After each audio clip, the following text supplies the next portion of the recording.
네티즌들은 미세먼지가 아니라 문세먼지라면서 대통령의 책임을 따지고 있습니다.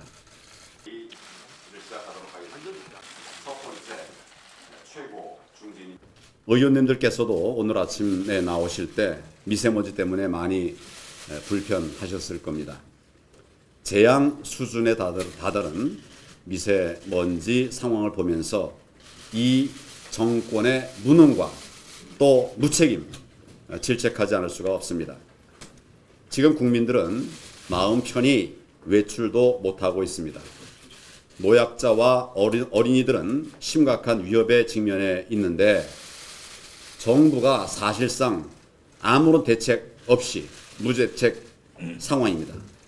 재난 문자 메시지를 보내고 또 차량 운행을 제한하는 이런 정도로 정부의 역할이 끝나는 게 아니지 않습니까? 문재인 대통령은 미세먼지 30% 감축을 공약으로 내걸었습니다. 그런데 오히려 미세먼지는 계속 악화돼서 지금 우리가 경험하는 바와 같이 최악의 수준입니다. 그런데도 대통령은 어제서야 겨우 긴급보고를 받았고 또 하나마나한 지시사항 몇 개 내놓는 것이 전부였습니다. 학교에 공기청정 정화기 설치하라. 이런 수준의 대책으로 지금 이 심각한 상황을 해결할 수 있겠습니까? 이 나라에 대통령이 있고 정부가 있는지 정말 의심스러운 지경입니다.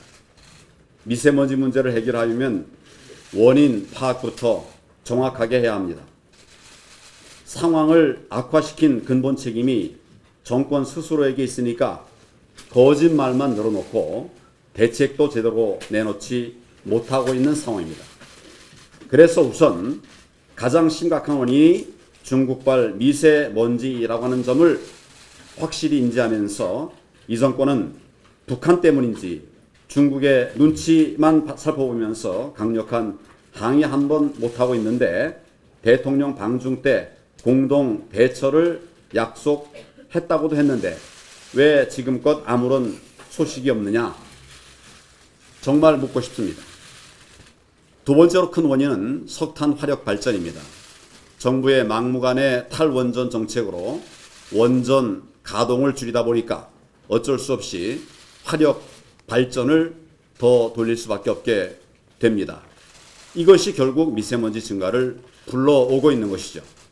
또한 나무 한 그루라도 더 심는 것이 장기적으로 좋은 정책일진데 태양광 한답시고 그나마 있는 숲들도 밀어버리고 있습니다. 이러니 앞으로 상황이 더 나빠지지 않겠습니까? 많이 걱정이 됩니다.